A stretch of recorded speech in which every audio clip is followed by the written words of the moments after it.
नमस्कार दोस्तों, मैं हूं ओमकार। जस्ट आउट विस्पर्स के नए एपिसोड में आपका स्वागत करता हूं। मिलिए करोलिना गोस्वामी से। करोलिना गोस्वामी एक पोलिश यूट्यूबर हैं जो भारत में रहती हैं। वो अपने भारत के ऊपर बनाए गए वीडियोस के लिए फेमस हैं।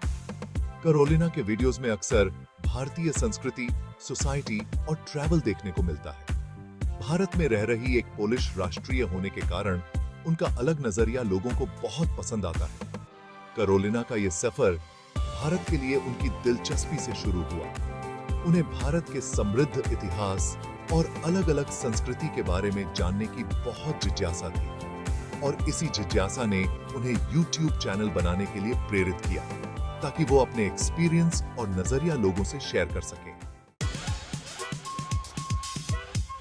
करोलिना के YouTube चैनल पर आपको बहुत तरह का कंटेंट देखने को मिल जाएगा।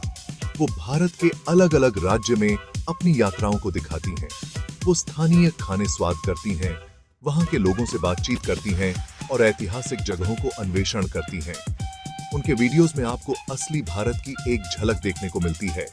ट्रैवल के अलावा करोलिना सोशल इश्यूज पर भी बात करती हैं।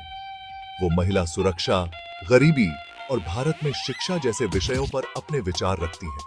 उनके वीडियोस अक्सर व्यूअर्स के बीच बातचीत और बहस का मुद्दा बन जाते हैं। करोलिना का कंटेंट अलग-अलग तरह के लोगों को पसंद आता है। भारत में रुचि रखने वाले लोग, यात्रा प्रेमी और विभिन्न संस्कृतियां के बारे में जानने वाले लोग उनके चैनल को देखना पसंद करते हैं। कहानियां सुनाने का उनका अंदाज और उनकी उत्सुकता उनके वीडियोस को जानकारी से भरपूर और मनोरंजक बनाती है।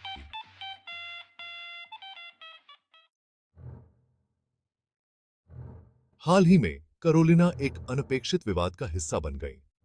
उन्होंने आरोप लगाया कि उन्हें ध्रुव राठी, जो कि एक प्रसिद्ध भारतीय यूट्यूबर हैं और अपने सामाजिक राजनीतिक टिप्पणी के लिए जाने जाते हैं, उनके कुछ फैंस ने उन्हें धमकियां दी हैं। हालांकि अभी तक इस बात की पूरी जानकारी नहीं है कि आखिर हुआ क्या था, पर इस घटना ने ऑनलाइन उत्पीड़न और अभिव्यक्ति की स्वतंत्रता पर बहस छेड़ दी है।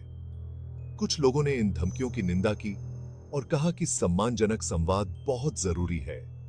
वहीं दूसरी तरफ कुछ लोगों ने इन आरोप पर सवाल उठाते हुए प्रमाण और उचित जांच की मांग की है।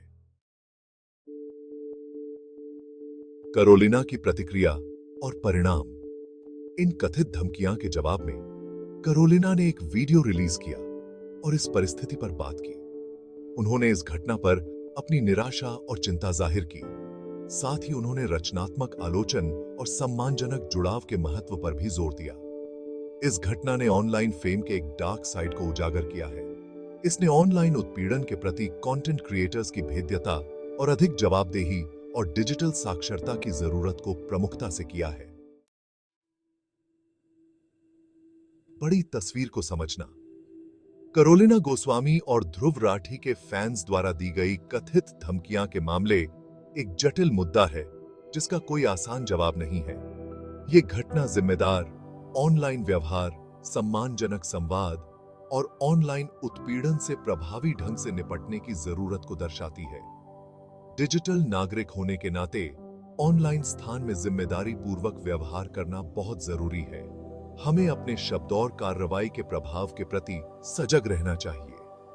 रचनात्मक आलोचना हमेशा स्वागत योग्य है, लेकिन उत्पीड़न और धमकी का स्वस्थ ऑनलाइन वातावरण में कोई स्थान नहीं है। अगर आपको यह वीडियो पसंद आया हो तो लाइक और सब्सक्राइब करना न भूलें। धन्यवाद।